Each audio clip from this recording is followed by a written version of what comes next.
Arkavathi river dam ಇದು. ಹೋಗೋಣ. ಅಂದ್ಕೊಂಡಿರೋ ಡೆಸ್ಟಿನೇಷನ್ಗಂತೂ ಹೋಗಲೇಬೇಕು. ಅದು ಯಾವ ರೀತಿ ಇರುತ್ತೆ ಅಂತ ಇನ್ನೂ ನೋಡಬೇಕು.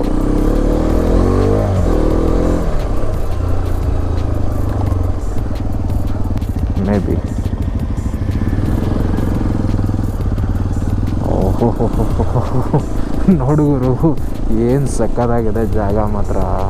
ಇವಂತೂ ಅಲ್ಟಿಮೇಟ್ ಲಿಟ್ರಲಿ. ಎಷ್ಟು ಮನಸ್ಸಿಗೆ ರಿಫ್ರೆಶ್ ಆಗುತ್ತೆ ಅಂತಂದರೆ ಇಂಥ ಜಾಗಗಳಿಗೆ ಬಂದರೆ. ಅದು ಬೆಂಗಳೂರು ಸುತ್ತಮುತ್ತನೇ ಈ ಥರ ಎಲ್ಲ ಜಾಗ ಇದೆ ಅಂತ ಎಕ್ಸಾಕ್ಟ್ಲಿ ನನಗಂತೂ ಗೊತ್ತಿಲ್ಲ.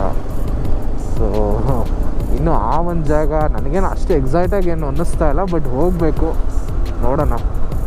ಇಲ್ಲಿಂದ ರೈಟ್ ತೊಗೊಂಡು ಒಳಗಡೆ ಹೋಗ್ಬೋದಾ, ಬಿಡ್ತಾರಾ?